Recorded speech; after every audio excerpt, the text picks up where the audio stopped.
తెలంగాణ కాంగ్రెస్ పార్టీలో అంతర్గత కుమ్ములాటలు తీవ్రమవుతున్నాయా? మంత్రి పదవుల కోసం నేతల మధ్య వార్ జరుగుతోందా?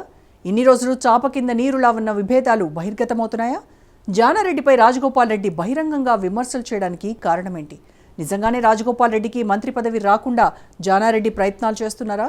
కాంగ్రెస్ నేతల్లో మంత్రి పదవులు పెట్టిన చిచ్చు మున్ముందు ఎలాంటి పరిస్థితులకు దారితీయనున్నాయి? Let's watch the story.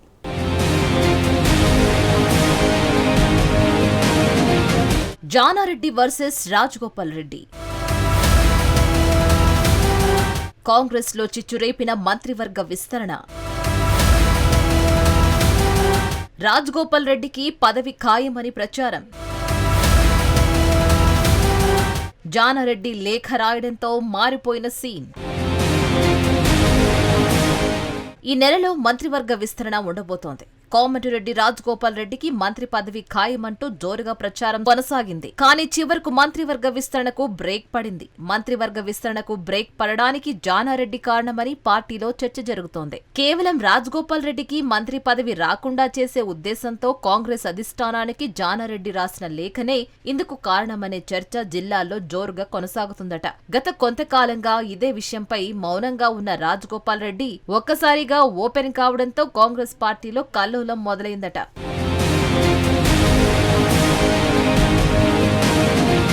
Congress లో మంత్రి పదవుల కోసం జరుగుతున్న అంతర్గత పోరు కాస్త ఇప్పుడు బహిరంగ విమర్శలకు దారితీస్తుంది. కోమటిరెడ్డి రాజగోపాల్ రెడ్డి తన అసంతృప్తిని వ్యక్తం చేస్తూ ఏకంగా సీనియర్ నేత జానారెడ్డిపై తీవ్రమైన వ్యాఖ్యలు చేశారు. చౌటుప్పల్ మునుగోడులో జరిగిన కార్యక్రమాల్లో విరుచుకుపడ్డారు. నిన్నటి వరకు జానారెడ్డి తన మంత్రి పదవికి అడ్డుపడుతున్నారని పరోక్షంగా ఆరోపించిన రాజగోపాల్ రెడ్డి ప్రత్యక్షంగా ఘాటు వ్యాఖ్యలు చేస్తున్నారు. జానారెడ్డిని ధర్మరాజు కాదని ధృతరాష్ట్రుడిలా మారారని తీవ్రంగా విమర్శించారు. ఎవరికి కళ్ళు లేవో వారే ధృతరాష్ట్రుడిలా వ్యవహరిస్తారని ఆయన వ్యాఖ్యానించడం జానారెడ్డి పట్ల ఆయనకున్న ఆగ్రహాన్ని స్పష్టం చేస్తోంది. జానారెడ్డి లేఖ రాయడం వల్లే మంత్రివర్గ విస్తరణకు అడ్డంకులు ఏర్పడ్డాయని ఆయన అనుచరుల దగ్గరే పదే పదే ప్రస్తావిస్తున్నాడట రాజగోపాల్ రెడ్డి.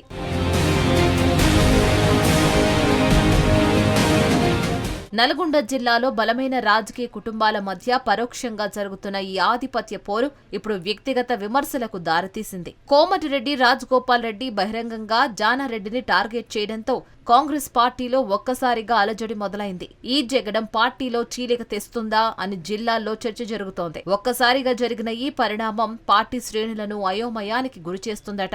ఇదే అంశంపై ఇప్పటి వరకు జిల్లాకు చెందిన నేతలు పెదవి మాత్రం విప్పడం లేదు. ఒకవేళ ఎవరైనా మాట్లాడినా రాజగోపాల్ రెడ్డి మంత్రి పదవికి అర్హుడు అంటూనే కేంద్ర అధినాయకత్వం అన్ని చూసుకుంటుందని దాటవేసే ప్రయత్నాలు చేసుకుంటూ పోతున్నారు.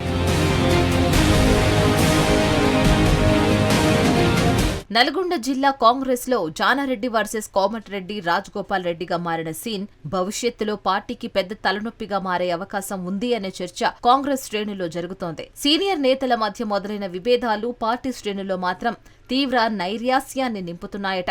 మరి కాంగ్రెస్ అధిష్టానం ఈ సంక్షోభాన్ని ఏ విధంగా పరిష్కరించబోతోంది? మంత్రి పదవుల విషయంలో ఎలాంటి నిర్ణయాన్ని తీసుకోబోతుందో వేచి చూడాల్సిందే.